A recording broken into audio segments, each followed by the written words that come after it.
자, 지금 5장 헥셔 올림 모형을 보고 있습니다. 리카르드 모형은 기술에 따라서 모형이 결정된다. 비교 우위였죠. 헥셔 올림 모형은 이제 자원의 부존 자원 양의 상대적인 차이에 따라서 모형이 결정된다. 라는 건데, 그것을 설명하기 위해서 지난 시간에 몇 개 툴을 배웠죠. 생산 가능 곡선.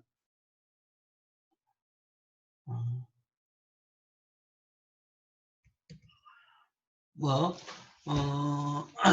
A가 고정된 경우에도 만약에 생산 요소가 두 개가 있다면 생산 가능 곡선이 직선이 아니라 이렇게 되는 형태다. 더 이상 직선이 아니더라 라는 것을 알았고, 그 다음에 이런 논리로 계속 한다 그러면, 특히 이제 요소 간의 대체가 허용된다 그러면 이런 식의 생산 가능 곡선이 나온다 라는 것을 설명을 했습니다.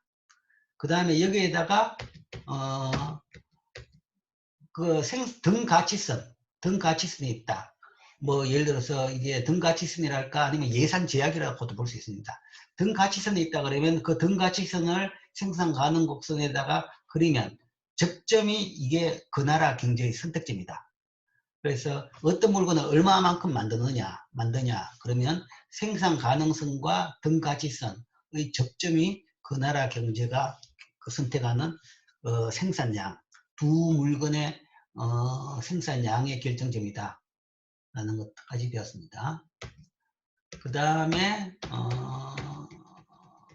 생산 요소 구성, 등량선을 배웠죠. 등량선.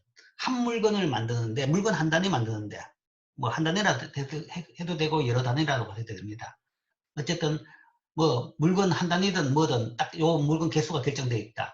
그러면 그 물건을 만들기 위해서 필요한 이 생산 요소의 생산 요소의 구성을 나타내는 선이 이렇게 되는 겁니다.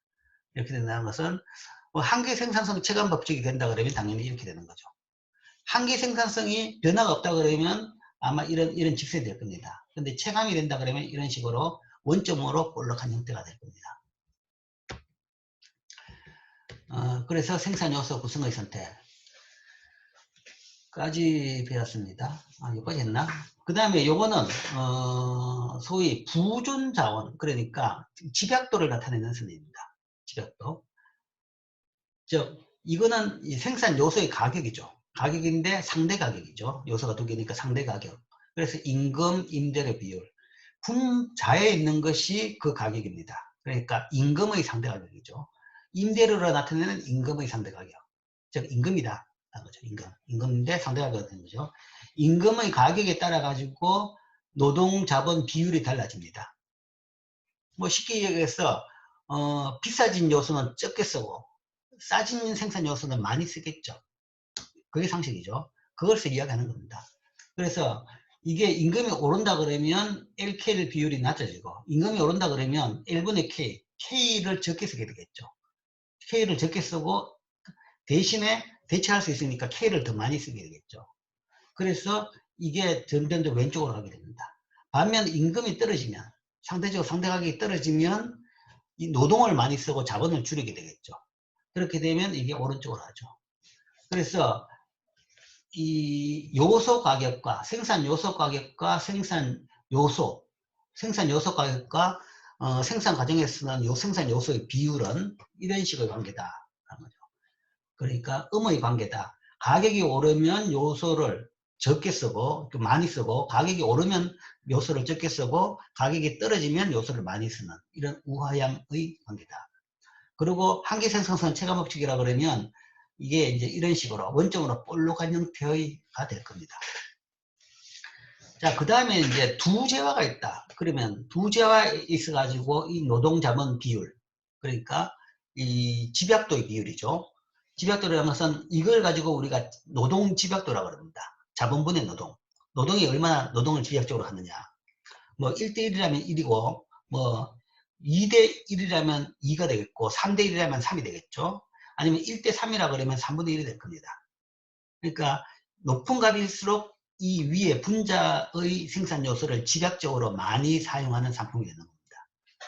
근데 그게 이제 상품의 특별에 따라 가지고 푸드 같은 경우에는 이런 식이다. 그러면 클로딩 같은 경우, 직물은 이 선이 더 오른쪽에 있다는 거죠.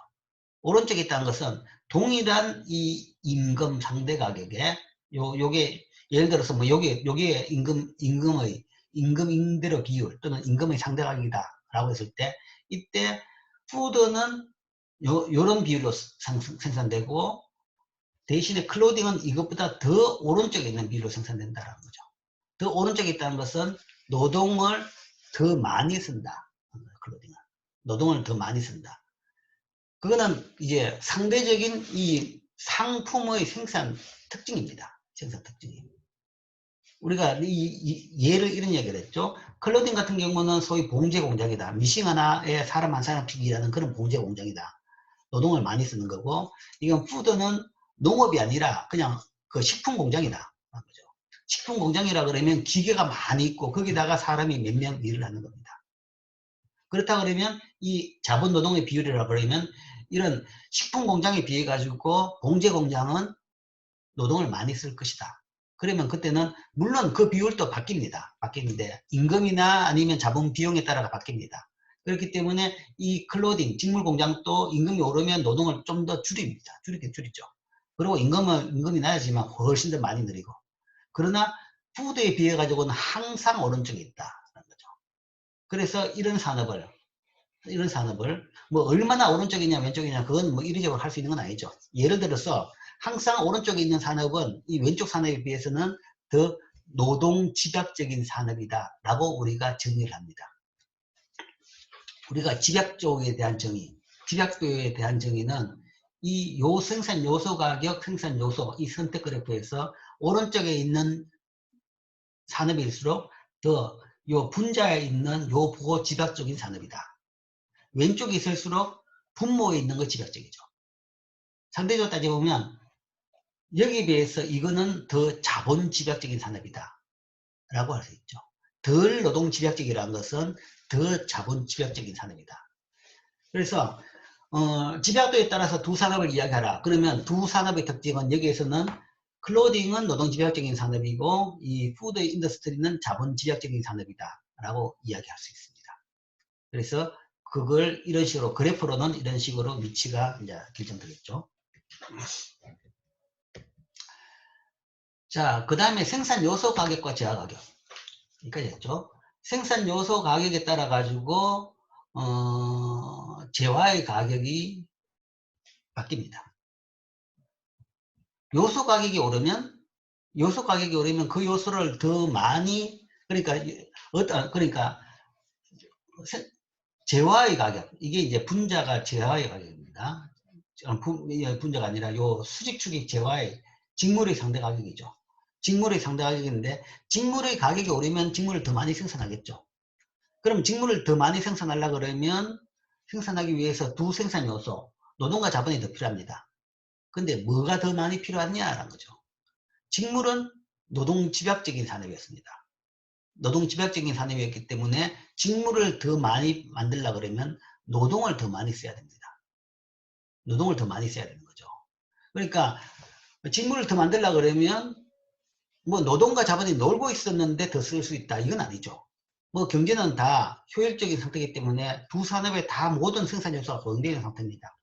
여기에서 직물 가격이 올라가지고 직물을 더 많이 생산하려고 그러면 결국은 푸드 인더스트리에서 일부 사람들을 데리고 나와야 되는 겁니다. 그러니까 푸드 인더스트리에서 배정된 자원이 주는 거죠. 자본과 노동이 주는 거죠. 줄어가지고 그게 직물 산업으로 와서 직물을 더 만들게 되는 거죠. 그런데 푸드 인더스트리에서는 자본 집약적이기 때문에 생산량을 줄이면 자본이 많이 나오는데 실제 직물을 더 만들려고 그러면 노동이 훨씬 더 많이 필요하죠. 그렇게 되면 전반적으로 노동에 대한 수요가 자본에 대한 수요보다 훨씬 늘어나는 겁니다. 물론 그에 따라가 양적 공정이 더 노동 집약적으로 바뀌겠지만 그 과정에서 결국은 임금이 오르는 거죠. 그래서 직물 가격이 오르면 임금이 오른다. 그래서 우상향하는 형태가 되는 겁니다. 직물 가격에 따라 가지고 임금이 오른다. 직물의 상대 가격 상승에 따라서 임금이 오른다. 그러니까 재화 가격에 따라서 생산 요소 가격이 이렇게 바뀐다. 뭐 반대도 마찬가지죠. 생산 요소 가격이 바뀌면 임금이 오른다 그러면 그때는 또한 직물의 상대 가격도 오르겠죠. 임금이 오른다 그러면 직물이 더 영향을 많이 받죠. 노동을 많이 쓰니까. 그러면 직물의 상대 가격이 더 오르게 되는 셈이죠. 그래서 생산 요소와 재화 가격 간의 관계가 이렇게 됩니다. 자, 그 다음에는, 자, 이까지 지난 시간에 했고, 지금 이 두 그래프를 한 그래프로 합칩니다. 합쳐가지고 조금 복잡한 그래프가 나옵니다. 자, 그게 스톨프 사무엘슨이 있는데, 자, 이게죠. 지금 금방 이야기했던 두 그래프를 하나로 합쳤습니다. 요게 아까 봤던 집약도를 나타내는 그래프였죠. 이게 푸드의 집약도, 이게 클로딩. 그러니까 클로딩이 오른쪽에 있다는 것은 클로딩은 상대적으로 노동 집약도가 높은 산업이다. 상대적으로 이거는 자본 집약도가 높은 산업이다. 라는 걸 나타내죠. 즉, 이게 생산 요소 가격과 그 다음에 거기에 따른 집약도인 겁니다. 집약도고.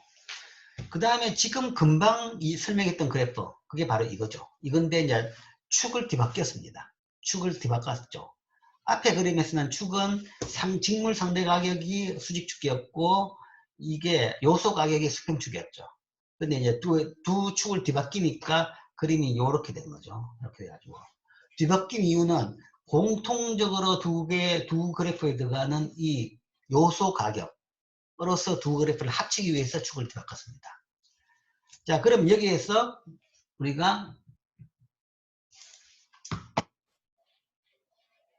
상품 가격 변화에 따라서 요소 가격과 그 다음에 생산 요소 선택이 어떻게 해요?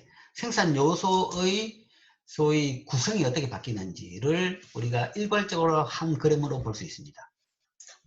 자, 예를 들어서 처음에는 이런 지점이다. 임의의 점을 하나 잡고 이런 지점에서 생산이 이루어졌다. 즉 가격이 이 가격이었고 가격이 상대 가격이 그러니까 직물 상대 가격이 이 수준이었다. 그러면 그때 이 여기에 맞춰 가지고 임금이 상대인 가격이 이렇게 됐고 그러면 이 임금에서는 푸드는 이런 LK 비율을 유지했고 그 다음에 클로딩은 이런 LK 비율을 가졌다. 이렇게 생산됐다라고 일단 가정합시다.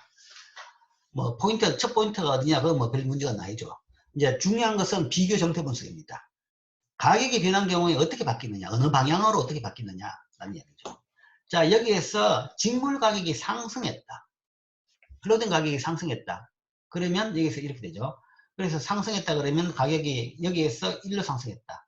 그럼 이 가격에 맞춰가지고 이 그래프의 점은 요점이 되겠죠. 그 이야기는 임대료는, 그러니까 임금의 상대 가격은 이렇게 되는 거죠. 임금이 오른다. 라는 겁니다. 임금이 오르죠. 이거는 그래프가 아니라 상식적으로 우리가 그렇게 답을 할 수 있어야 되는 거죠. 왜 임금이 오르냐? 직물을 더 만들려고, 직물 가격이, 상대 가격이 오르면 직물을 더에 대한 수요가 넣으니까 더 비싸졌다. 그렇게 되면 직물을 더 많이 만들려고 하는 거죠. 더 많이 만들면 만들수록 더 돈을 많이 버니까. 상대적으로 직물을 더 많이 만드는 것이 돈을 더 많이 벌 테니까 직물 생산이 더 늘어납니다. 직물 생산을 더 많이 하려고 그러면 직물에는 노동을 많이 쓰는 산업이죠. 그렇기 때문에 노동에 대한 수요가 늘어나고 그러면 임금이 오르는 거죠. 상대적으로 자본은 덜 필요하게 됩니다. 노동은 훨씬 더 많이 필요해지고 상대적으로 자본은 덜 필요해지죠. 그러니까 직물을 더 많이 만들려고 그러면 뭐 생산 요소가 남은 게 없으니까 분명히 저기 클로딩 저기 푸드 인더스트리에서 일부 생산을 줄이고 생산 요소가 나와야 되는 거죠. 나와야 되는데 거기서 나올 때의 비율은 자본이 많은 비율로 나오는 거죠. 그런데 직물에서는 노동이 더 많이 필요한 거죠. 그러면 결국은 임금이 오르게 됩니다. 임금이 올라가지고 그 사실은 이 격차를 없애주는 거죠. 임금이 올라면 어떻게 되느냐? 결국은 두 산업 모두 전에 비해 가지고 더 노동 그러니까 자본 집약적으로 바뀝니다. 임금이 상대적으로 올랐다. 그러면 그냥 단순히 생각해 보면 됩니다. 두 산업에서 각 산업에서 노동 자본 구성비가 어떻게 바뀌느냐? 더 비싸진 거는 덜 쓰고 상대적으로 싸진 것은 더 쓰게 되겠죠. 그래야지 비용을 줄이는 생산 비용을 줄이는 겁니다. 그래서 임금이 비싸졌다 그러면 노동은 적게 쓰고 대신에 자본을 더 많이 쓰게 되겠죠. 그것은 두 산업에 동일하게 등장합니다. 동일하게 그 현상이 발생합니다. 그래서 옛날에 비해서 노동 자본 비율이 이 수준에서 이 왼쪽으로 푸드 인더스트리도 이렇게 줄어들고, 그 다음에 당연히 이 클로딩 인더스트리, 직물 산업도 여기에서 이렇게 줄어들죠. 그래서 두 산업 모두 공이 더 자본 집약되게 됐다. 임금이 오르면 두 산업 공이 자본 집약되게 됩니다. 옛날에 비해서 더 자본 집약적이 되죠. 여전히 집약도는 그 자본 집약도는 이게 높죠. 노동 집약도는 이게 높지만 그 두 개의 그 상대적인 부분은 그렇지만 두 산업의 공이 다 더 옛날에 비해서는 자본 집약되게 되는 거죠. 노동을 적게 쓰고 자본을 더 많이 쓰는 게 되는 겁니다. 반대도 마찬가지입니다. 식품 가격이 올랐다. 식품 가격이 오르면, 식품의 상당 가격이 오르면 어떻게 되느냐. 식품의 상당 가격이 오른 것은 사실은 직물의 상당 가격이 떨어진 거죠. 직물의 상당 가격이 떨어지면 그 이야기는 식품의 상당 가격이 오른 겁니다. 그럼 여기서 이렇게 하는 거죠. 그러면 두 산업 다 공이 노동 집약적이 됩니다. 그리고 임금의, 그러니까 임금이 떨어지고 두 산업 공이 다 노동 집약적이 되는 거죠. 그것을 우리가 스톨프 사무엘슨 정리라고 이야기합니다. 스톨프 사무엘슨 정리. 재화 가격 변화에 따라 가지고 상품 가격, 재화 가격 변화에 따라서 요소 가격과 요소의 생산에서의 요소의 비율, 사용 비율의 변화를 나타낸 것이 스톨프 사무엘슨. 사무엘슨이라는 분은 굉장히 유명한 분이죠. 폴 사무엘슨이라고 1900년대 초반에 내가 대학 다닐 때도 이분의 교과서 가지고 공부를 했는데 그냥 공전에 그냥 대부분의 경제학자들이 보는 교과서를 쓴 지금의 맨큐보다 더 유명한 책을 쓰는 사람입니다. 이분의 이제 스톨프 사무엘슨 정리는 재화의 상당 가격이 오르면 그 재화의 생산에 집약적으로 사용된 생산 요소의 가격이 오른다. 즉 실질 임금이나 임대료가 오르는 반면에 그 요소 가격이 오르는 반면에 다른 요소의 실질 임금이나 임대료는 내린다. 그렇죠? 그러니까 상대 가격 변하니까 하나가 올랐다 그러면 하나 떨어진 겁니다. 그러니까 집약적으로 사용하게 되는 요소의 가격이 오르고 비집약적으로 사용된 요소의 가격은 떨어진다. 그리고 거기에 따라 가지고 물론 생산에 써 가지고 생산의 구성도 바뀌게 되죠. 또한 이 요소 가격이 바뀐다 그러면 재화의 상대 가격은 모두의 변화는 소득 분배를 바꾸는 겁니다. 쉽게 이야기하면 이거죠. 임금이 지금 이 앞에 있는 경우에 임금이 올랐다. 임금이 올랐다. 그러면 근로자는 더 돈을 벌게 됩니다. 소득이 더 나아지죠. 반면에 임금이 올랐다는, 임금의 상대 가격이 올랐다는 이야기는 임대료가 떨어졌죠. 그것은 자본가는 옛날보다 못해졌다. 자본가가 받게 되는 돈은 옛날보다 줄었다. 가 되는 거죠. 그런 식으로 소득 분배에 영향을 미치는 겁니다. 즉 상품에 대한 가격이라는 것은 수요나 그런 것에 영향을 받겠지만 상품 가격 변화가 결국은 생산 요소 가격에 생산 요소의 소득에 직접적으로 바로 이렇게 1대1로 영향을 준다라는 것이 스톨프 사무엘슨의 정리입니다. 자, 이거 지금 설명했는 것을 여기 말로 적은 겁니다. 직물의 상대 가격 상승은 자본 소유자에 비해서 근로자의 소득을 상승시키죠. 상대적인 임금이 상승했으니까 두 산업에 사용된 노동에 대한 자본의 비율도 상승시킵니다. 그러니까 임금이 높아졌으니까 둘 다 노동을 적게 쓰는, 그러니까 자본의 비율을 높이는 식으로 생산 공정이 바뀌게 되겠죠. 그래서 근로자들의 실질 소득은 상승하고 자본가의 실질 소득은 하락하는 겁니다.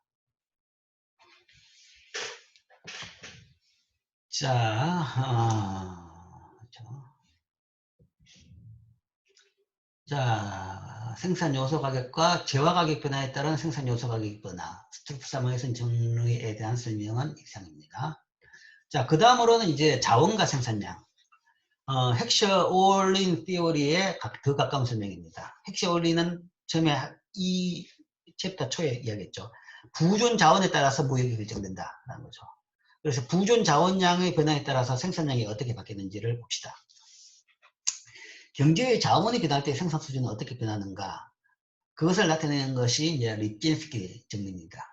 아마 경제학을 통틀어 가지고 스펠 외우기에 제일 복잡한 그 단어가 이겁니다. 이 사람 이름입니다. 뭐 이 사람은 라스트 네임이지만 이 동구계통의 이 학자인데, 그래서 이 스펠이 좀 복잡하죠. 우리가 외우기가 힘들죠. 리피스키 정리인데, 생산 요소의 양이 증가할 때 생산물 가격이 일정하면 그 생산 요소를 집약적으로 사용하는 재화의 공급은 증가하고 다른 재화의 공급은 감소한다. 자, 생산물 가격이 변화가 없을 때, 그러니까 이겁니다. 생산 요소 양이 변한다라는 것은 노동과 자본도 변합니다. 자본은 특히 많이 변하죠. 더 빨리 변합니다. 경제가 발전하고 그 다음에 그 나라가 예를 들어서 뭐 경상수지 적자가 생겼다. 그럼 그만큼 돈이 많이 생기는 겁니다. 자본이 많이 축적이 되죠. 그러면 그게 따라 가지고 결국은 양쪽 재화의 생산 형식이 바뀌는 겁니다. 뭐 쉽게 이야기하면 그거죠. 우리나라 역사가 그겁니다. 70년대까지만 해도 뭐 경공업 중심의 그냥 생산을 하다가 80년대부터는 중화학공업 중심으로 지금 생산하고 있는 이 생산 구조라는 것은 자본이 축적되면서 그렇게 된 것입니다. 상대적으로 자본이 축적되고 임금은 오르니까 노동을 적게 쓰고 자본을 더 많이 쓰는 그런 생산 구조로 바뀐 거죠. 그리고 경공업은 이제 경쟁을 일으켰기 때문에 우리가 포기를 하게 되고, 물론 이제 임금이 더 낮은 나라로 다 가버린 거죠. 중국이나 아니면 이제 중국도 안 되니까 베트남이나 뭐 인도네시아나 아니면 저기 방글라데시나 이런 나라로 지금 다 가고 있습니다. 가고 있고, 대신에 우리는 상대적으로 자본이 많아졌으니까 옛날보다는 자본을 많이 쓰는 그런 산업, 뭐 대표적으로 이야기하면 조선, 자동차, 아니면 화학, 철강 이런 거죠. 다 우리가 이걸 장치 산업이라고 합니다. 반도체마저도 그렇습니다. 그러니까 전자 산업이라 그러면 보는 관점에 따라 가지고 다릅니다. 물론 우리가 70년대도 전자산업에 대해서 굉장히 비교 우위를 가졌습니다. 특화를 했고 수출을 많이 했습니다. 그때의 전자산업은 주로 라디오, 브라운관 등등 단순 조립이 많았습니다. 단순 조립이 많은 경공업 제품이죠. 라디오나 TV나 브라운관이나 이런 건 대부분 경공업 제품, 조그만 전자제품들을 만들어 가지고 수출했죠. 경공업 제품인데, 지금의 전자는 우리나라 전자산업의 제일 주는 여러분들이 직접 접하는 것은 스마트폰이 되겠지만 그보다는 더 메인은 반도체입니다. 반도체가 압도적이죠. D램이라든지 아니면 플래시 메모리 같은 그런 거죠. 그 반도체는 반도체의 제품이 아니라 반도체 자체를 만드는 겁니다. 그 반도체를 만들어 가지고 컴퓨터를 만들고 플래시 메모리 가지고 SSD를 만들어 가지고, SSD는 사실은 전 세계 많은 회사들이 만들죠. 근데 SSD에 들어가는 이 반도체는 세계적으로 만든 게 몇 회사 안 됩니다. 삼성전자, SK하이닉스 이런 회사들이 주로 만들죠. 그 다음에 미국의 한두 회사 정도 이런 회사가 만든 거죠. 이 반도체는 지금은 장치 산업입니다. 그러니까 옛날 전자는 경공업이지만 현재 반도체는 장치 산업이다 하는 거죠. 큰 이 장치 설비에서 그냥 나오는 거죠. 사람이 별로 기입을 안 합니다. 기입을 안 하고, 기입할 수도 없고 기입을 가능한 만 줄여야지 그 품질이 좋아집니다. 그래서 그냥 완전 그 반도체 공정은 무균실이죠. 무균실이 되고, 한번 들어가려고 그러면 다들 소독하고 온갖 걸 그냥 철저하게 장비를 갖추고 들어갈 수 있습니다. 그래서 그만큼 전체적으로 장비 산업이 된 거죠. 전자산업은 옛날에는 우리가 경공업을 했지만 지금 우리나라가 하고 있는 전자산업은 대부분 장치 산업이 된 거죠. 그게 다 자본이 많아졌기 때문에 그렇게 된 거죠. 자, 그 이야기를 하는 겁니다. 생산 요소 양이 변한다. 노동도 변할 수는 있죠. 외국 근로자를 받아들였다든지, 그 나라의 예를 들어 고령화 구조를 분석한다. 그러면 그런 식으로 장기 분석할 경우에는 이제 최근에 인구가 이제 줄어든다라는 걱정을 하고 있죠. 그러면 그때 인구가 줄어들면 이제 어떤 식으로 바뀔 것이냐라는 것은 생산 요소가 변하는 그런 상태죠. 그럴 때 이제 어떻게 생산 구조가 바뀌냐 건데, 사실은 생산 요소 양이 변하면 거기에 따라 변화는 굉장히 복잡합니다. 복잡하고 이리적으로 이야기할 수 없는데 꽤 다양한데 이제 그 다양성을 줄이기 위해 가지고 좀 쉽게 이야기하기 위해서 하나 가정을 해버렸죠. 생산물 가격이 변하지 않는다 그러면 생산 요소 변화에 따라 가지고는 생산 과정에서의 소위 구성 변화가 발생한다라는 얘기죠. 생산물 가격이 변하지 않는다. 이게 너무 심한 가정이 아니냐라고 할지 모르겠지만 충분히 가능한 것이 세계 경제를 본다 그러면 가능합니다. 한 나라에서 생산 요소가 바뀌더라도 이 생산품이 전 세계적으로 모든 나라가 생산하고 있는 물건이다. 그러면 그 나라 생산량이 조금 바뀐다고 해가 세계시장 가격이 바뀌지 않는 거죠. 그 나라는 주어진 세계시장 가격에서 물건을 생산해야 됩니다. 그래서 생산 요소 가격은 그 물건의 가격은 안 바뀌죠. 대신에 그 나라 내에서 생산 요소의 상대적인 양이 바뀌었다 그러면, 부존 양이 바뀌었다 그러면 거기에 맞춰 가지고 생산 공정을 바꿔야 됩니다. 생산 공정을 바꾸는 것이 서로 이 소위 집약도를 바꾸는 거죠. 쉽게 이야기하면 더 상대적으로 늘어난 생산 요소가 있다. 그러면 두 물건 다 더 늘어난 요소를 더 많이 쓰도록 생산 공정을 바꾸는 겁니다. 아니면 줄어든 요소가 있다. 그러면 두 물건 다 그 두 물건을 적게 쓰는 식으로 생산 공정을 바꾼다. 라는 것이 비즈니스 정리입니다. 뭐 어떻게 이렇게 쉽게 설명하니까 아주 단순한 아주 상식적인 이야기인데 무슨 정리냐라고 하겠지만 사실은 대부분 정리가 그렇습니다. 상식을 벗어난 것은 정리가 안 됩니다. 근데 상식인데 그 상식이 상당히 유용한 설명을 한다. 그러면 이제 그게 이제 정리가 되는 거죠. 자, 리지크 정리에 대해서 이제 좀 더 전문적으로 설명을 해보겠습니다. 한 경제의 노동력이 늘어서 자본에 대한 노동의 비율인 LK 비율이 증가했다. 그러니까 K는 그대로 있고 부존 자원량 자본은 그대로 있고 그 나라에서 인구가 많이 늘었다. 그죠? 결국 이제 이걸 하는 것은 나중에 이제 무역이 된 경우, 두 나라가 있는 경우에 두 나라에서 LK 비율이 다른 나라죠. 그런 경우에 어떻게 무역이 발생하는지를 설명할 수 있는 기초적인 이론입니다. 자, 여기서 노동이 늘었다. 그러면 생산 가능성은 직물 편향적으로 확대한다. 둘 다 그러면 노동을 더 많이 쓰게 바뀌겠지만 결국은 노동을 더 많이 쓰는 노동 집약적인 산업의 양이 더 많이 늘어나는 거죠. 생산 가능성은 직물 편향적으로 한다. 부존 자원 양이 늘었기 때문에 생산량은 더 늘어날 수 있습니다. 그 이야기는 생산 가능 곡선은 더 오른쪽으로 이동합니다. 오른쪽이나 위쪽으로 이동할 수밖에 없죠. 이동할 수 있는데 그 이동하는 것이 수평으로, 그러니까 패러럴하게 이동하는 것이 아니라 한쪽으로 편향적으로 이동하는데 어떤 편향이냐? 늘어난 A를 집약적으로 사용하는 쪽 편향적으로 이동한다. 노동을 더 많이 사용하는 산업에서 생산량이 더 많이 늘어나는, 직물이 노동 집약적인 산업이었죠. 이 편향적으로 확대된다. 주어진 직물의 상대 가격에서 두 산업에서 사용된 자본에 대한 노동의 비율은 변하지 않는다. 자, 그림을 봅시다. 자, 이건 거죠. 자, 처음에 이랬는데 여기에서 자본량은 그대로 있고 노동량은 늘어났다. 이 두 축은 두 상품입니다.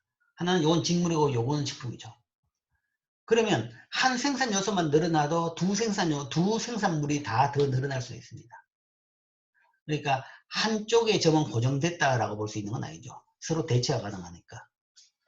그래서 다 늘어나는데, 그래서 이게 오른쪽으로 이동한다. 생산 가능 곡선이 이동한다. 라는 건 맞습니다.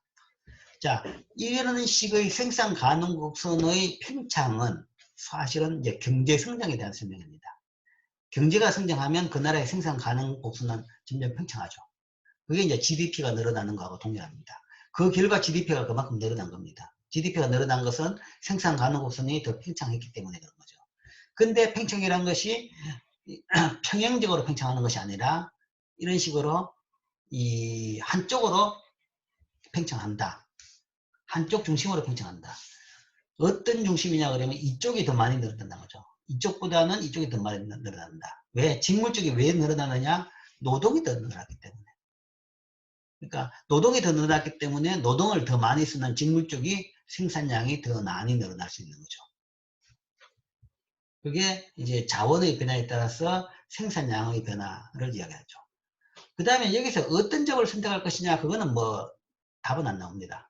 그건 모르죠. 모르는데, 단 여기서 립진스키 시어리를 설명하기 위해서 우리가 상대 가격은 고정되어 있다라고 이야기했죠. 이 물건의 상대 가격은 고정되어 있다. 자, 생산점은 어디냐? 생산점은 상대 가격과 이 생산 가능 곡선의 교차점에서 생산이 이루어진다 라고 이번 시간 초에도 이미 복습을 했었죠. 지난 시간에 배운 내용이지만, 이게 이제 가치선, 등가치선, 또는 그냥 이걸 뭔가 하면 두 물건의 상대가격선이라고 보면 됩니다. 상대가격선인데, 상대가격선이 이렇게 됐다 그러면 그 뭐 선을 여기도 걸 수 있고 여러 군데 어디든지 쓸 수 있습니다. 기울기만 딱 하나 결정되어 있는 거죠. 위치는 뭐 어디든지 관계없습니다. 그럴 때 이제 이게 이 선에, 이 볼록한 선에 접하는 점이 이때의 생산점입니다. 생산의 결정점이 되죠. 그 나라가 결정하는 생산점입니다. 그런데 생산 요소가 늘어나고 난 뒤에도 상대 가격은 바뀌지 않았다라고 가정했죠. 그러면 동일한 상대 가격에서 생산점이 어디냐? 동일하게 이 수평선, 이거하고 동일한 기울기 가지는 직선을 자꾸 그리면 어떤 데서는 이게 이 선하고 접하는 이 점이 나오겠죠. 근데 이 점은 어떤 점이 될 것이냐? 여기보다 오른쪽은 맞을 거죠. 오른쪽은 맞을 건데 위쪽이냐 오른쪽이냐, 그러니까 더 위쪽이냐 밑쪽이냐라는 문제입니다. 더 위쪽이냐 밑쪽이냐라는 문제죠. 근데 일반적으로 봐가지고 옛날에 이래 생각하고 있었다. 그럼 생산 부존자는 늘었다. 그러면 둘 다 더 생산을 더 하지 않을까?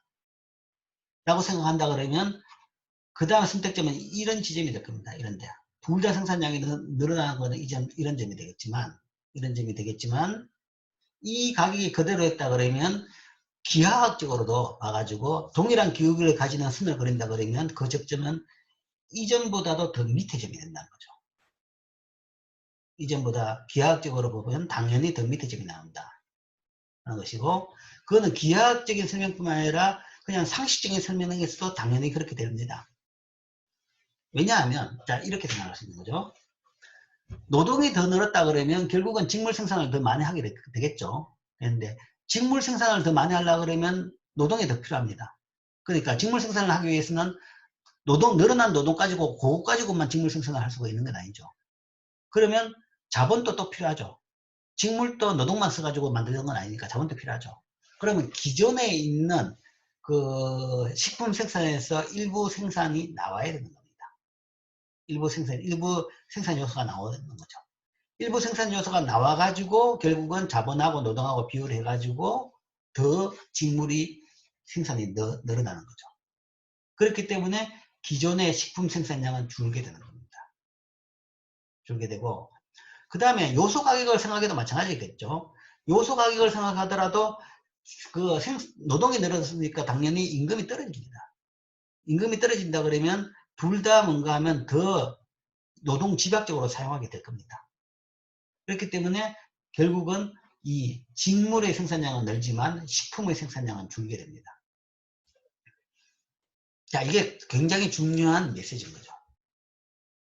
부존자원 양의 변화에 따라 가지고 두 물건의 생산량이 바뀝니다. 바뀌는데 더 큰 문제는 뭐 덜 늘어나고 더 늘어나고 문제가 아니라 한쪽은 줄어든다는 거죠. 줄어든다는 것은 그러면 그 산업은 굉장히 위축이 되는 거죠. 그러니까 산업 자체가 영향을 받게 된다라는 것이 바로 이 이야기입니다. 즉 자본에 대한 노동의 비율이 높은 경제는 식품에 비해 직물의 생산 비율이 높죠. 그래서 자국은 노동이 상대적으로 풍부하고 자, 그래서 이까지가 이제 립스틱 정리고, 자, 이걸 가지고 이제 무역에다 적용합시다. 무역에다 적용하면 이제 두 나라의 경우죠. 그러니까 지금 설명한 것은 이제 부존 자원이 늘어나고 난 뒤에, 한 부존 자원이 늘어나고 난 뒤에 어떻게 바뀌냐라고 이야기했는데, 그걸 뭔가 하면 두 나라로 생각하면 되는 거죠. 기존에 있던 것이 뭔가 하면 변화 전에 한 나라가 있고, 그 다음 부존 자원이 늘어나고 난 뒤에 그 포인트가 또 다른 나라의 부존 자원 비율이다. 그렇게 두 나라의 부존 자원의 비율이 다른 두 나라가 있다. 그런 경우에 무역이 발생하면 어떤 일이 생기느냐, 무역이 어떻게 발생하고 어떤 일이 생기느냐에 대한 설명입니다. 자본에 대한 노동 비율이 높은 경제는, 노동이 상대적으로 많은 나라는 식품에 비해서 직물 생산 비율이 높겠죠. 즉 자본에 비해서 노동이 많은 나라는 소위 노동 집약적인 경공업 제품을 주로 만든다라고 이야기했죠. 바로 그 이야기입니다. 우리나라도 70년대에서는 주로 노동 집약적인 경공업 제품을 주로 만들었었죠. 그 이야기죠. 그래서 직물의 생산 비용이 높다. 자국은 노동이 상대적으로 풍부하고 외국은 자본이 풍부하자. 70년대 우리나라를 지금 현재 예를 들어 가지고 우리나라하고 중국이나 아니면 저기 베트남이나 그런 나라하고 비교하면 되는 거죠. 동남아시아 국가들하고 비교되면 우리나라는 그런 나라, 동남아시아 국가들은 상대적으로 노동이 풍부하고 우리나라는 상대적으로 자본이 풍부합니다. 그렇다 그러면 그때의 이 자본 노동 비율을 본다 그러면 자국은 자본이 상대적으로 희소하고 외국은 상대적으로 노동이 희소하다. 자국을 동남아시아 국가로 하면 좀 이상하죠. 안 맞으니까.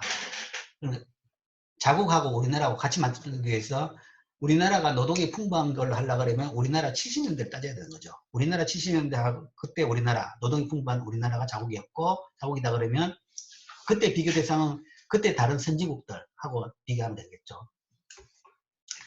그러니까 자국은 그때 우리나라는 상대적으로 자본이 희소했죠. 희소하고.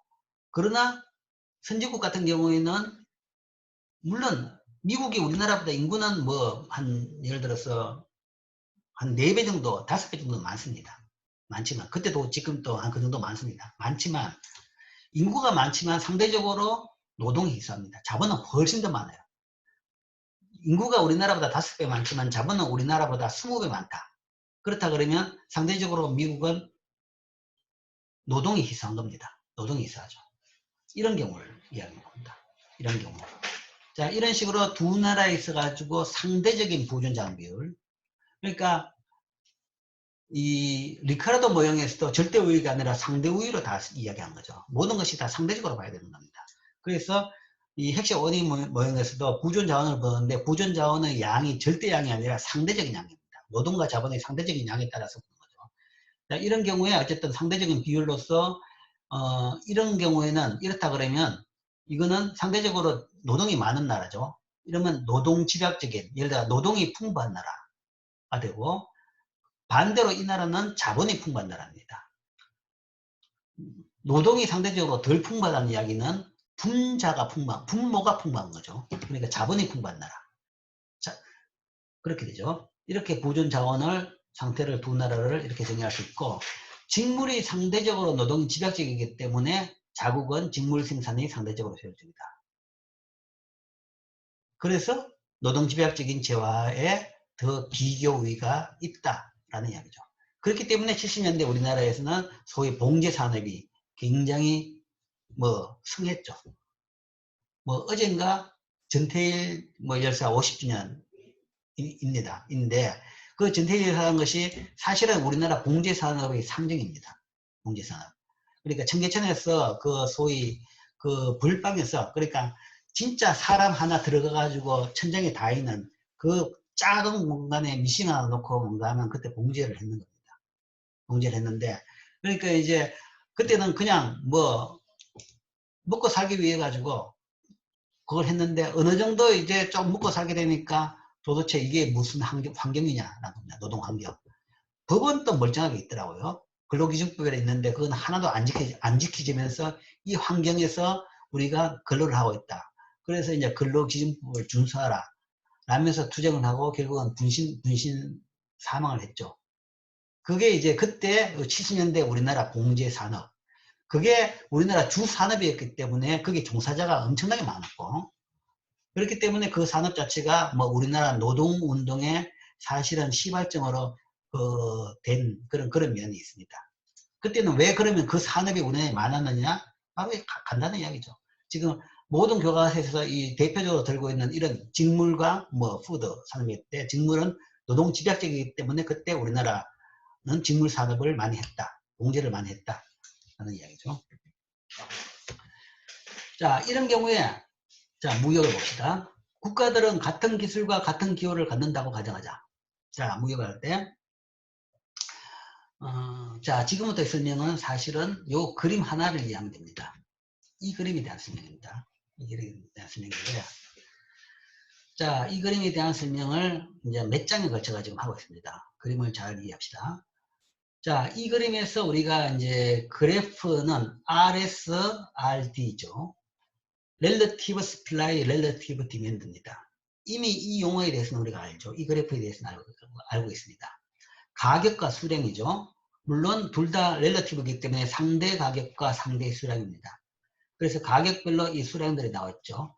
이건 렐러티브 상대적인 공급, 그 나라에. 그러니까 직물의 상대 가격입니다. 다 직물의 상대 공급량이죠. 직물의 상대적 공급량인데 여기서 RS가 우리나라의 상대적 공급이고 그 다음에 RS 스타 별을 붙이면 우리가 외국어로 보통 정의하죠. 그래서 RS 스타는 외국의 상대적인 공급성입니다. 상대적인 공급성이고 그 다음에 RD는 이렇다.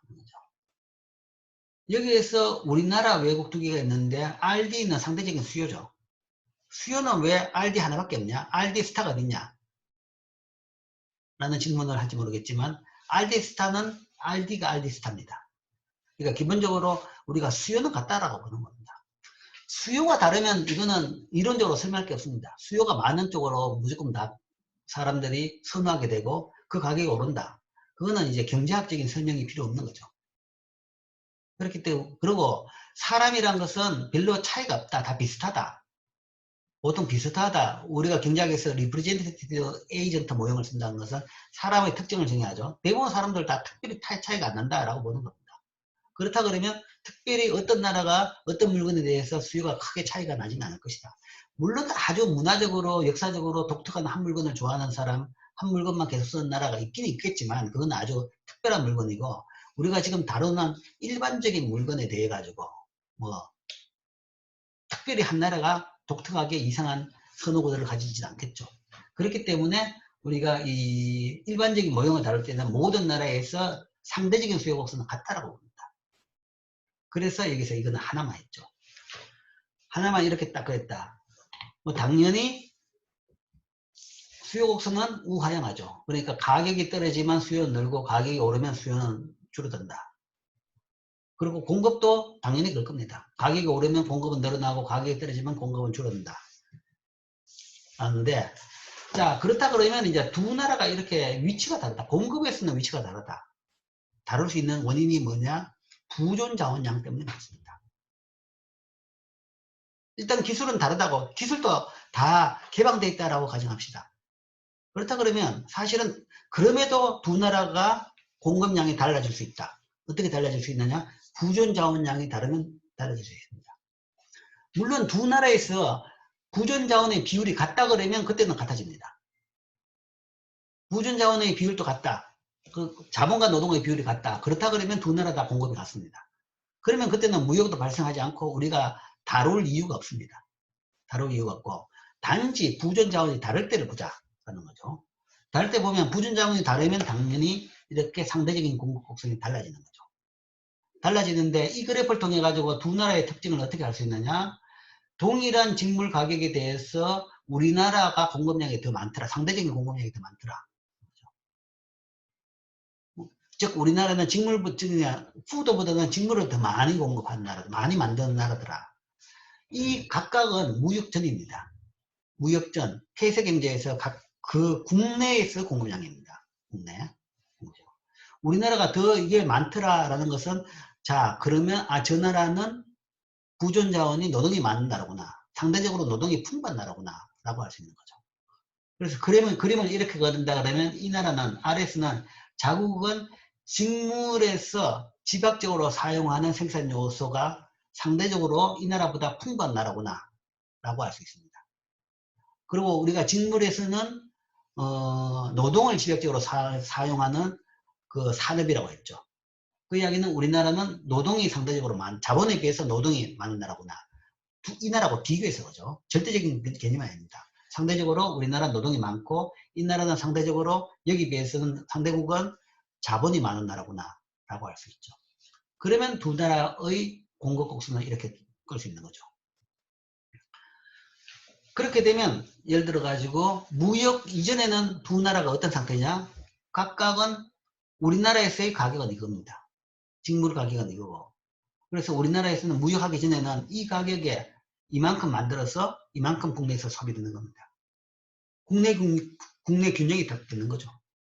무역을 안 한, 무역이 허용 안 된 상태에서 국내에서 시장이 작동한다 그러면 당연히 거기에 따라서 시장에서 균형이 이루어지겠죠. 그 균형이 바로 이전이라. 이 가격에서 이만큼 공급이 되고 이만큼 소비가 되겠죠. 그 다음에 외국도. 그러니까 이게 우리나라의 수요고 이게 우리나라의 공급이니까 수요 공급의 교차환경이 바로 이 균형점입니다. 외국도 마찬가지죠. 이게 RD스타이기도 동일하게 RD스타입니다.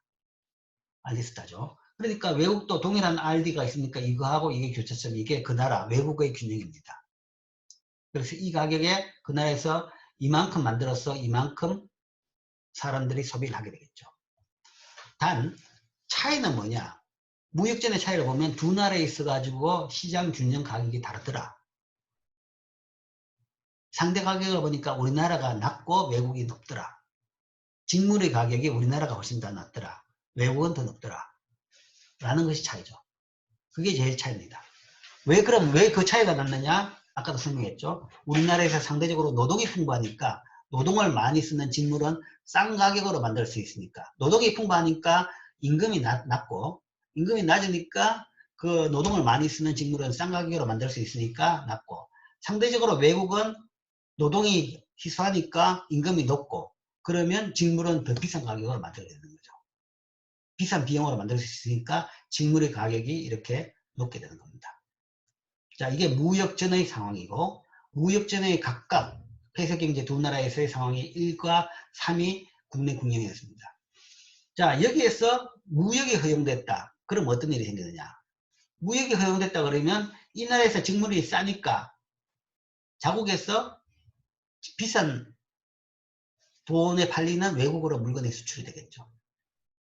물건이 수출되면서 드디어 이 가격이 오릅니다. 물건이 수출되면 국내 공급량을 줍니다. 국내 공급량이 준다 그러면 국내에서 가격이 오르게 되겠죠. 오르게 되고, 그 다음 외국 입장에서는 직물이 외국에서, 그러니까 우리나라에서 그 외국으로 직물이 수입돼 들어옴으로써 직물 공급이 많아지니까 직물 가격은 떨어지게 되겠습니다. 그러니까 직물의 상대 가격이 이렇게 떨어지죠. 물론 동시에 식품도 동일한 현상이 발생합니다. 직물이 외국에서 상대 가격이 높았다는 이야기는 상대적으로 식품의 상대 가격이 외국에서는 낮다는 이야기입니다. 우리나라보다. 이게 높다는 것은 우리나라에 비해서 식품 상대 가격이 외국은 더 싸다는 이야기죠. 그럼 외국에서 우리나라로 식품이 들어옵니다. 식품이 들어오면서 우리나라 식품 가격은 떨어지고, 반면에 외국에서 식품이 수출되면서 그 나라에서 식품 가격은 오르게 되겠죠. 수출품으로 물건이 줄게 되면 가격은 오르게 되겠죠. 그래서 이 직물의 상대 가격은 이렇게 상승하고 외국에서는 하락하죠. 그래서 어느 중간에서 세계시장 가격이 결정됩니다. 그러니까 양국에서 무역전에는 두 나라 간의 부존 자원량에 따라서 가격 차이가 있었는데, 무역이 허용됨으로써 양쪽 가격이 어느 중간 지점에서 수렴을 하게 되죠. 수렴을 하면서 이제 세계시장 가격이 여기서 형성이 됩니다. 자, 그러면 이 점이 어디냐? 그래프로 이야기한다 그러면 그래프에서는 아주 정밀하게 점을 찾아낼 수 있습니다. 만약에 수요가 이렇고 공급이 둘 다 이렇다 그러면 어떤 점이냐 그러면 요 간격과 그 다음에 요 간격이 같아지는 점입니다. 그 차이가 뭐냐? 그 어떤 의미냐 그러면 이 점이라는 것은, 이 간격이라는 것은 이 가격에서 예를 들어서 자국 같은 경우에는 공급하는 것이 이거죠. 이만큼 공급입니다. 옛날보다 가격이 올랐으니까 직물 공급량이 더 늘었습니다. 여기에서 이까지 늘었습니다. 요 점 이전까지 늘었고, 국내에서 소비되는 양은 이렇게 되는 거죠. 그러면 수출량은 이만큼, 요 폭만큼이 수출량입니다. 수출량이고, 그 다음에 수입은, 그러니까 외국으로 와가지고는 얼마만큼 그 나라에 수입되느냐, 요 수입되는 수출된 원료가 우리가 수출한 양이 바로 외국의 수입액이죠. 그러니까 외국의 수입 양이라는 것은 어디 하늘에서 두 나라밖에 없는 모양에서 딴 데서 떨어질 게 없는 거죠. 그렇기 때문에 요 간격과 요 간격이 같아지는 그 가격 수준이 소위 시장 균형 가격 수준이 되는 겁니다. 그림으로 굳이 이야기하려고 그러면. 뭐 어쨌든 두 중간에서 어떤 지점에서 가격이 결정되겠지만 그림에서는 이제 그렇게 우리가 이해할 수 있습니다.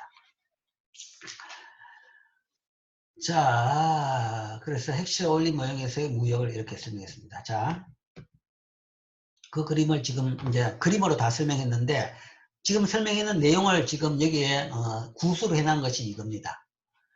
자, 국가들은 같은 기술과 같은 기호를 갖는다라고 가정했기 때문에 가정했죠. 그렇기 때문에 수요국선 동일했습니다. 같은 기술을 갖는 각국은 상대적으로 잘 보존되어 있는 생산 요소를 상대적으로 집약적으로 사용하는 재화의 생산에 비교를 갖는다. 그래서 저기 우리나라 같은 경우에는 저기 노동이 많기 때문에 이 직물에 비교우위가 있다. 그래서 직물의 생산량이 더 많았죠. 같은 기호를 갖는 두 나라는 자유무역 하에서 직물의 상대 가격이 같을 때 식품에 대한 직물의 비율이 같도록 소비할 것이다. 소비는 같다는 거죠. 소비는. 그렇기 때문에 두 나라의 수요 곡수는 같다라는 이야기입니다. 직물은 상대적으로 노동 집약적이기 때문에 식품에 대한 직물의 각 상대 가격에서 자국은 외국보다 식품에 대한 직물의 비율이 더 높게 생산될 것이다. 자국은 외국보다 식품에 대한 직물의 상대적 공급이 더 높을 것이다. 그래서 자국의 상대적 공급 곡수는 외국의 상대적 곡수보다 훨씬 더 오른쪽에 있었죠. 그래서 더 오른쪽에 있는 겁니다. 자, 이거는 무역 전에 지금 이제 그래프 위치를 설명하는 겁니다. 위치에서 각 가격별로 동일한 가격이 있을 경우에 우리나라 그래프는 공급 그래프는 더 오른쪽에 있다라는 것을 설명하는 거죠. 리카르도 모형과 같이 핵시 올린 모형은 무역으로 상대적 가격을 수렴시킨다. 라는 것은 뭐 이거는 그냥 뭐 모형어 이 이론이 아닙니다. 그냥 굳이 이론으로 이야기한다 그러면 소위 말해서 일물일가의 법칙이죠. 일물일가의 법칙. 그러니까 사람들이 가격 차이가 발생한다 그러면 그 가격 차이를 이용해서 소위 아비트리지가 발생하죠. 가격 차이를 이용해서 돈을 벌려는 사람들이 생김으로써 서로 싼 데서 사서 비싼 데 파는 거죠. 그 아비트리지를 통해 가지고 결국은 무역 가격은 동일해집니다. 거래 제한이 없다 그러면 가격은 동일해지죠. 그래서 상대적 가격은 수렴한다. 무역으로 직물의 상대 가격은 노동이 상대적으로 풍부한 국가에서 오르고, 그러니까 우리나라에서는 옛날보다는 가격이 올랐죠. 그 다음에 노동이 상대적으로 희소한 나라에서는 떨어진다. 그러니까 외국에서는 가격이 떨어져 가지고 두 가격의 중간선에서 그 무역의 가격, 두 물건의 상대가 교역 세계시장 가격이 결정됐죠. 상대가격과 무역 유형. 직물의 상대가격 상승은 자국에서 직물의 상대적 생산을 증가시키고 직물의 상대적 소비를 감소시켰죠. 그래서 아까 봤죠. 그러니까 가격이 오름에 따라 가지고 우리나라에서 생산량은 그 폐쇄경제 때보다 더 늘어났고, 그러나 가격이 올랐기 때문에 소비는 더 줄었습니다. 그래서 그 차이가 사실은 외국으로 그 외국의 수출 액수가 되겠죠. 자국은 직물의 수출국이 되고 반면 정반대를 보면 식품에 대해서는 수입국이 됩니다. 외국에서 직물의 상대 가격 하락은 외국의 직물의 수입국이 되고 식품의 수출국이 된다. 그죠?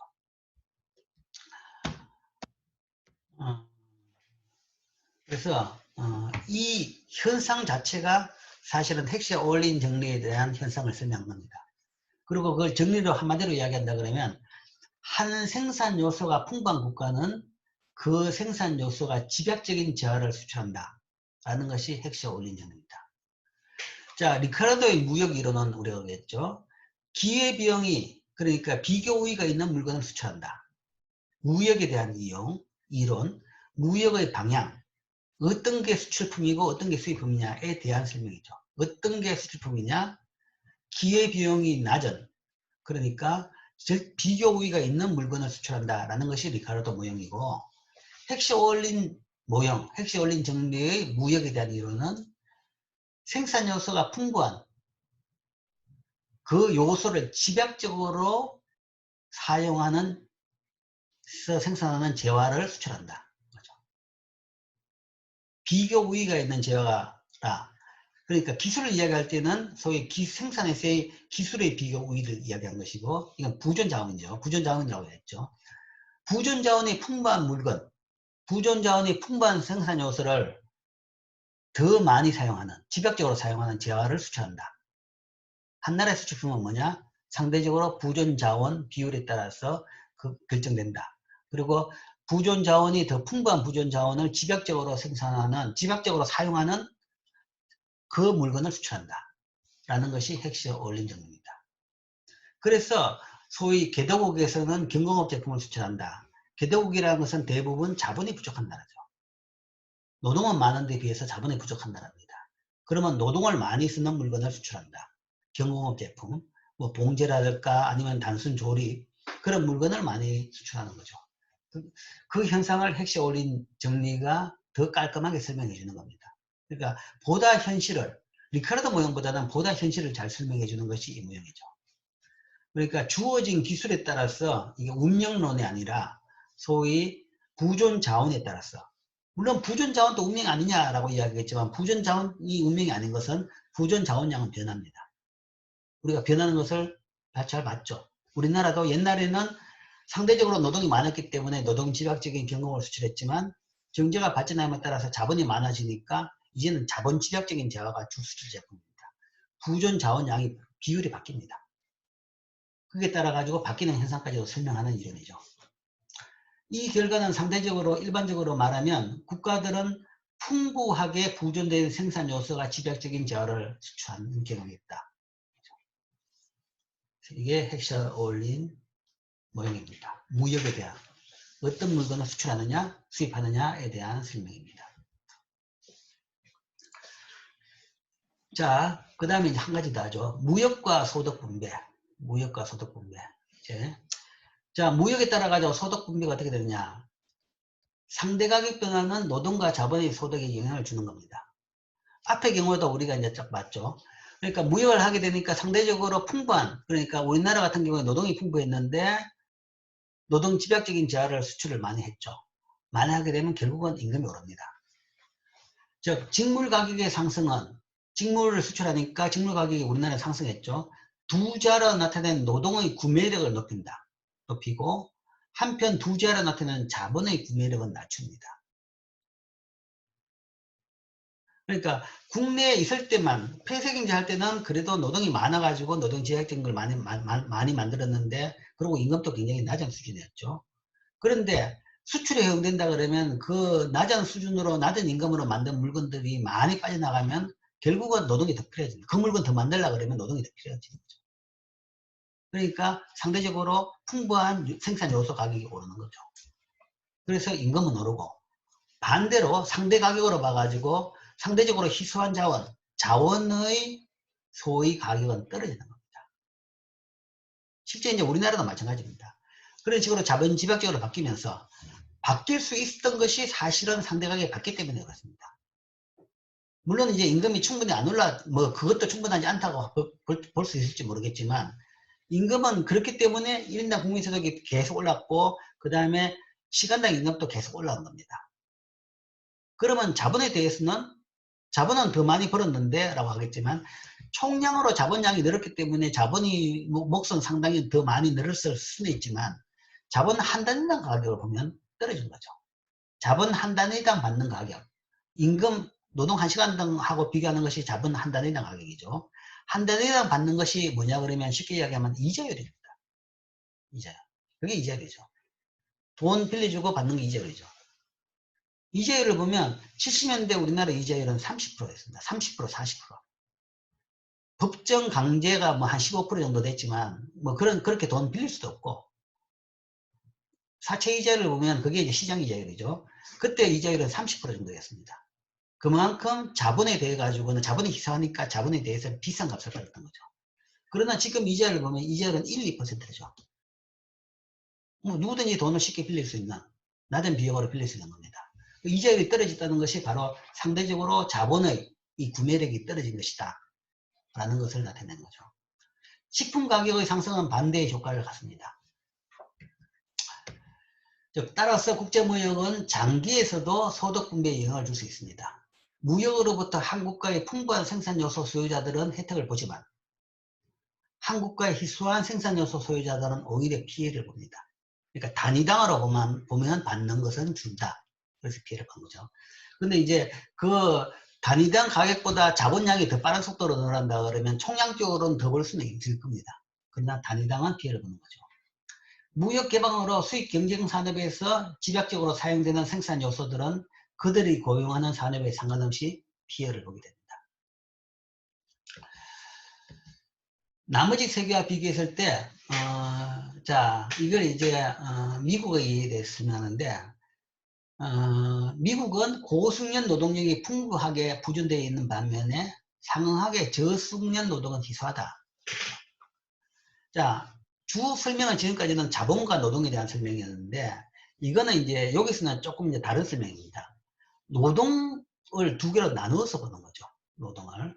자, 요즘에 세계적으로 지금 굉장히 빈부에 대한, 뭐, 피케티부터 시작해가지고 빈부에 대한 그 지적이 많습니다. 그리고 거기에 대한 불만이 지금 팽배해져 있고, 그래서 우리가 소위 월스트리트를 점거하라 라는 그런 시위마저도 미국에서도 그렇게 나와가지고 거의 그 지역이 한동안 거의 무법 상태가 된 부분도 있었죠.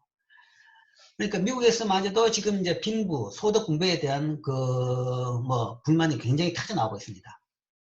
그 원인이 뭐냐에 대한 설명이죠. 그 원인을 지금 본 이론으로 설명한다 그러면 이렇게 볼 수 있습니다. 자, 노동이 지금까지 한 개가 아니고 노동이 질이 다르다라는 거죠. 나눈다 그러면 고숙련과 저숙련으로 나눌 수 있습니다. 자, 미국은 상대적으로 자본이 많고 노동은 부족한 나라다. 라고 했지만, 그러면 노동은 하나이기 때문에 노동과 자본 간의 그런 문제를 봐야 되는데, 지금 벌어지고 있는 사태를 보면 노동과 자본의 문제가 아니라 노동 간의 마찰입니다. 노동 간에 너무 많이 버는 사람과 있고, 여전히 못 버는 사람들이 있더라는 거죠. 그러니까 월스트리트를 증가하는 것이 소위 1%와 99%의 이야기라는 거죠. 1%는 굉장히 많이 벌고, 이 사람이 많이 번다는 것은 재산이 많아서 버는 게 아니라 연봉에 보면 어마어마한 겁니다. 뭐 몇백억, 몇천억 정도 되는 거죠. 연봉 그 다음에 소위 성과급이라는 것이 엄청나는 거죠. 그런데 비해 가지고 저소득층은 계속 몇십 년 동안 임금이 안 오르고 그 상태가 되더라. 라는 것 때문에 지금 이제 마찰이 터진 겁니다. 터진 건데 그 이야기는 노동 자체가 노동과 자본의 문제가 아니라 노동의 질이 달라가지고 거기서 차이가 나는 거죠. 그래서 고숙련과 저숙련으로 나누어서 이제